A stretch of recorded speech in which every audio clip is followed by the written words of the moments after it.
Kahit gaano man kalalim ang pagsubok na iyong pinagdadaanan, mayroong liwanag na naghihintay sa dulo.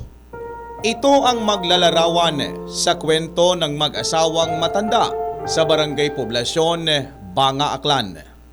Ika-7 ng Oktubre, araw ng Sabado, kasabay ng kaguluhang nagaganap sa bansang Israel,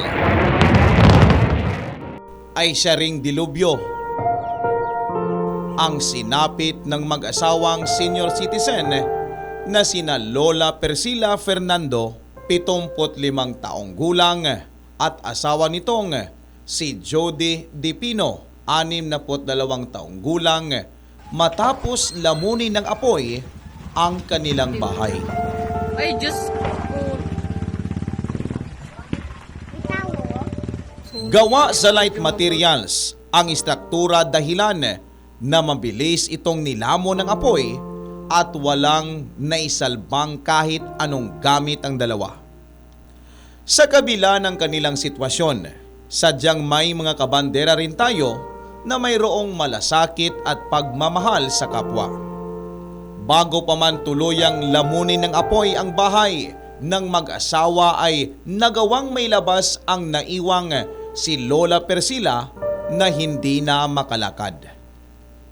Ika-9 ng Oktubre, araw ng Biyernes, binisita namin ang mag-asawa na pansamantalang nakatira sa bahay ng kanyang kaanak sa lugar.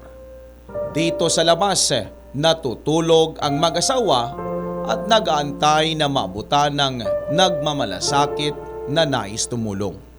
Sino may mahiwagon unang tagipuso na gapangay kung takot bulig sa akong nabiyanay nga nga matigayan niya. Maubra kung tarandang nga nga bagay. Gano'n kung tako misan plywood lang una. Maano ulit ako, malibang ako. Oo. Iwa man, hagusiwa man kami ngani. Oo. Ano imong ginabatsag ang mga bagatian si mga gawas nay? Pangita ako, hindi ba ako trabaho? O sakit sa lawas, kamusta imong lawas? Masakit, tuhod? Oo, raya ako masakit mga tuhod ko. Mga kuwan ko, yung raya sipi ko. Hagok? Hagok ko, oo. Oo. Laking tuwa naman ng mag-asawa nang makita kami, bit-bit ang tulong mula sa Radyo Bandera at Rayo Foundation. Kape, kompleto imaw no? Kung naila magkape si tatay. Kape, may biskwit pag hindi ka. 300 pesos. 400 pesos. Ag 500 pesos. Ano, kompleto na na. Ano yung mambay na ay? Abong salamat. Ito ang may... Oy, okay. Okay, so pasalamat nimo, imong pasalamat ay si Lola Abi si Pres. Salamat sa Dr.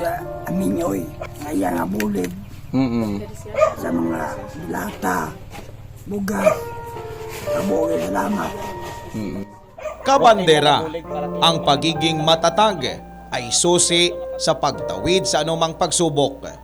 At hanggat mayroong Radyo Bandera at Rayo Foundation na handang tumulong, asahan nyo na tuloy-tuloy tayong maghahatid ng serbisyong may puso.